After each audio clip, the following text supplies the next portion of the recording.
इस दिन कुछ स्थानों पर व्रत किया जाता है और गंगा जी में स्नान किया जाता है।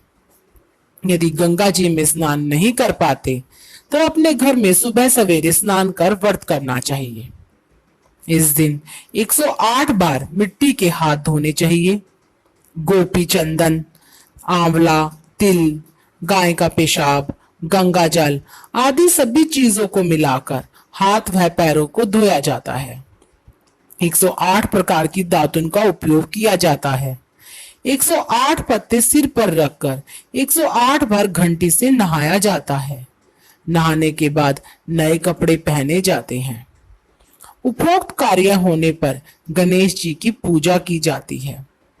उसके बाद कहानी सुनते हैं और सुनने के बाद केले, घी, चीनी और सामर्थ्य अनुसार दक्षिणा रखकर वायना निकाला जाता है और किसी ब्राह्मण या सुपात्र को दिया जाता है। दिन में केवल एक ही समय भोजन करना चाहिए। भोजन में केवल फल अथवा मेवे ही खा सकते हैं। दूध, दही अथवा हल से जोती हुई चीजों का सेवन इस दिन वर्जित होता है। ऋषि पंचमी सभी वर्ग की स्त्रियों को करना चाहिए। इस दिन स्नान आदि कर अपने घर के स्वच्छ स्थान पर हल्दी, कुमकुम, रोली आदि से चौकोर मंडल बनाकर उस पर सप्तऋषियों के साथ देवी अरुंधति की स्थापना करें। गंध, पुष्प, धूप, दीप, नैवेद्य आदि से सप्तऋषियों का पूजन करें। तत्पश्चात निमन मंत्र से अर्घ्य दें।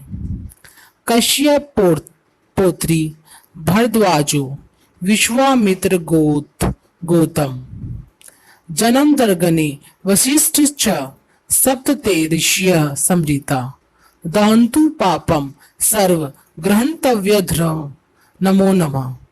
अब व्रत कथा सुनकर आरती कर प्रसाद वितरित करें। इसके पश्चात बिना बोया पृथ्वी से पैदा हुआ शाक आदि आहार करके ब्रह्मचार्य का पालन करके व्रत करें। इस प्रकार 7 वर्ष करके 8वें वर्ष में सप्तऋषि की पीत वर्ण 7 मूर्ति बनवाएं। तत्पश्चात कलश स्थापना करके यथाविधि पूजन करें। अंत में 7 गोदान तथा 7 युगम ब्राह्मण को भोजन कराकर उनका विसर्जन करें। ऋषि पंचमी व्रत प्रथम कथा। एक समय राजा सीताशव धर्म का अर्थ जानने की इच्छा से ब्रह्मा जी के पास गए और उनके चरण कमलों में शीश नवाकर बोले, हे आदिदेव, आप समस्त धर्मों के प्रवर्तक और गुण धर्मों को जानने वाले हैं।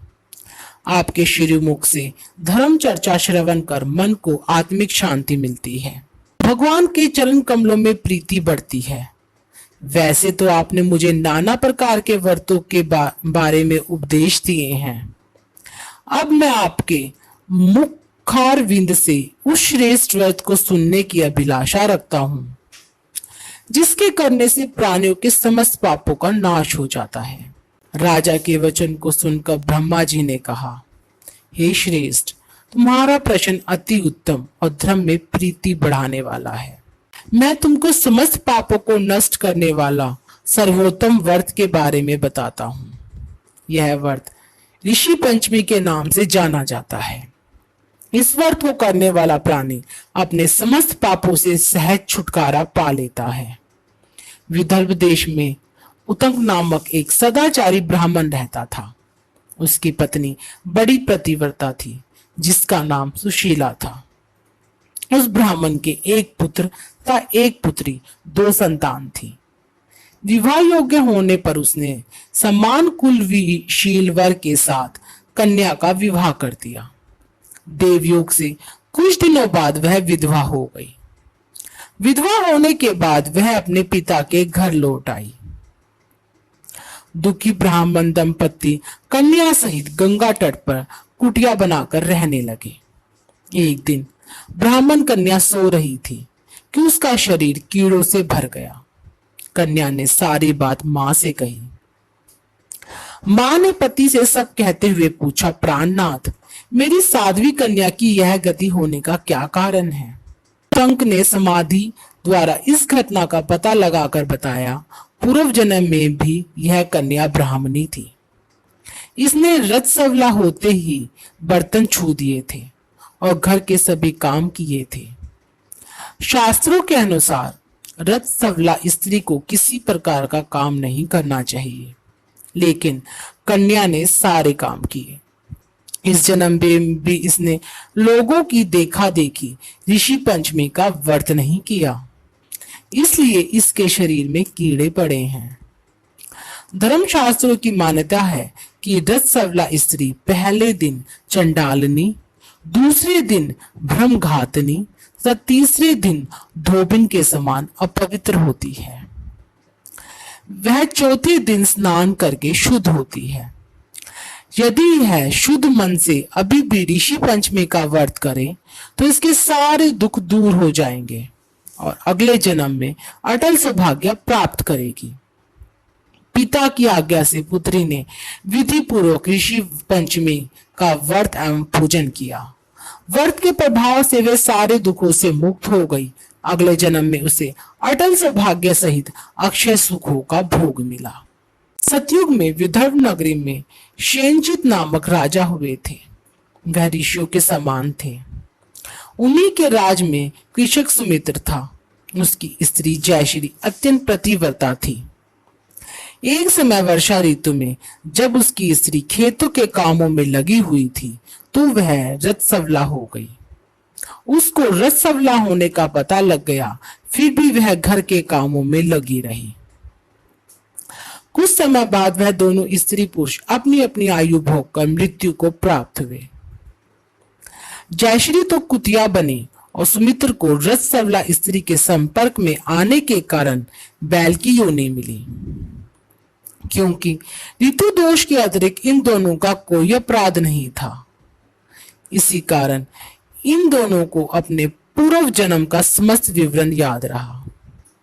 वे दोनों कुतिया और बैल के रूप में उसी नगर में अपने बेटे सुचित्र के यहाँ रहने लगे। धर्मात्मा सुचित्र अपने अतिथियों का पूर्ण सत्कार करता था। अपने पिता के श्राद्ध के दिन उसने अपने घर ब्राह्मणों को जीवने के लिए नाना प्रकार के भोजन बनवाए। जब उसकी स्त्री किसी काम के लिए रसोई से बाहर गई हुई थी तो एक सर्प ने रसोई की खीर के बर्तन में विष वमन कर दिया। कुतिया के रूप में सुचित्र की मां कुछ दूर से सब देख रही थी। पुत्र की बहू के आने पर उसने पुत्र को ब्रह्महत्या के पाप से बचने के लिए उस बर्तन में मुंह डाल दिया। सुचित्र की पत्नी चंद्रवती से कुतिया का यह कृत्य देखा ना गया और उसने चूल्हे में से जलती लकड़ी निकालकर कुतिया को मारी। बेचारी कुतिया मार खाकर इधर उधर भागने लगी। चौकी में जो झूठन आदि बची रहती थी वह सब सुचित्र की बहू उस कुतिया को डाल देती थी, लेकिन क्रोध के कारण उसने वह भी बाहर फिकवा दी। सब खाने का सामान फिकवाकर बर्तन साफ करा के दोबारा खाना बनाकर ब्राह्मणों को खिलाया। रात्रि के समय भूख से व्याकुल होकर वह कुतिया बैल के रूप में रह रहे अपने पूर्व पति के पास आकर बोली, हे स्वामी, आज तो भूख से मरी जा रही हूं। वैसे तो मेरा पुत्र मुझे रोज खाने को देता था, लेकिन आज मुझे कुछ नहीं मिला। सांप के विष वाले खीर के बर्तन को अनेक ब्रह्म हत्या के भय से छूकर उनके न खाने योग्य कर दिया था। इसी कारण उसकी बहू ने मुझे मारा और खाने को कुछ भी नहीं दिया। तब वह बैल बोला, हे भद्रे, तेरे पापों के कारण तो मैं भी इस योनि में आ पड़ा हूं और आज भोजा ढोते ढोते मेरी कमर टूट गई। आज मैं भी खेत में दिन भर हल से में जुता रहा। मेरे पुत्र ने आज मुझे भी भोजन नहीं दिया और मुझे मारा भी बहुत। मुझे इस प्रकार कष्ट देखकर उसने इस श्राद्ध को निष्फल कर दिया। अपने माता पिता की इन बातों को सुचित्र सुन रहा था और उसने उसी समय दोनों को भरपेट भोजन कराया और फिर उनके दुख से दुखी होकर वन की ओर चला गया। वन में जाकर ऋषियों से पूछा कि मेरे माता पिता किन कर्मों के कारण इस नीची योनियों को प्राप्त हुए हैं और अब किस प्रकार से इनको छुटकारा मिल सकता है। तब सर्वतमाप ऋषि बोले, तुम इनकी मुक्ति के लिए पत्नी सहित ऋषि पंचमी का व्रत धारण करो और उसका व्रत अपने माता पिता को दो। भादो महीनों की शुक्ल पंचमी को मुख शुद्ध करके मध्याह्न में नदी के पवित्र जल में स्नान करना और नए रेशमी कपड़े पहनकर अरुदंती सहित सप्त ऋषियों का पूजन करना। इतना सुनकर सुचित्र अपने घर लौट आया और अपनी पत्नी सहित विधि विधान से पूजन व्रत किया। उसके पुण्य से माता पिता दोनों पशु योनियों से छूट गए। इसलिए जो स्त्री श्रद्धा पूर्वक ऋषि पंचमी का व्रत करती है वह समस्त संसारिक सुखों को भोगकर वैकुंठ जाती है। ऋषि पंचमी का महत्व हिंदू धर्म में बहुत अधिक माना जाता है। दोषों से मुक्त होने के लिए इस व्रत का पालन किया जाता है। यह एक त्योहार नहीं अपितु एक व्रत है जिसमें सप्त ऋषि की पूजा की जाती है। हिंदू धर्म में माहवारी के समय बहुत से नियम कायदों को माना जाता है। अगर गलती वश इस समय कोई चूक हो जाती है तो महिलाओं को दोष मुक्त करने के लिए इस व्रत का पालन किया जाता है। एक अन्य कथा के अनुसार यह कथा भी श्री कृष्ण ने युधिष्ठिर को सुनाई थी। कथा अनुसार जब वृजासुर का वध करने के कारण इंद्र को ब्रह्म हत्या का महान पाप लगा तो उसने इस पाप से मुक्ति पाने के लिए ब्रह्मा जी से प्रार्थना की।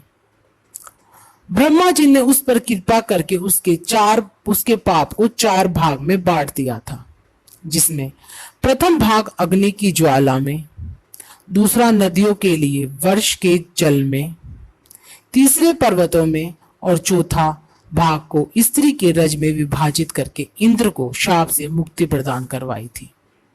इसलिए उस पाप को शुद्धि के लिए हर स्त्री को ऋषि पंचमी का व्रत करना चाहिए। कहा जाता है कि महाभारत काल में उत्तरा के गर्भ पर अश्वत्थामा के प्रहार से उसका गर्भ नष्ट हो गया था। इस कारण उत्तरा द्वारा इस व्रत को किया गया, जिसके बाद उनका वो गर्भ पुनः जीवित हुआ और हस्तिनापुर को राजा परीक्षित के रूप में उत्तराधिकारी मिला। राजा परीक्षित अभिमन्यु और उत्तरा के पुत्र थे। पुनः जन्म मिलने के कारण इन्हें गर्भ में ही द्विज कहा गया था। इस तरह इस व्रत के पालन से उत्तरा गर्भपात के दोष से मुक्त होती है। इस प्रकार दोषों की मुक्ति के साथ साथ संतान प्राप्ति एवं सुख सुविधाओं की प्राप्ति, सौभाग्य के लिए भी इस व्रत का पालन किया जाता है। ऋषि पंचमी व्रत का महत्व जानने के बाद सभी स्त्रियों को इस व्रत का पालन करना चाहिए। यह व्रत जीवन की दुर्गति को समाप्त कर पाप मुक्त जीवन देता है।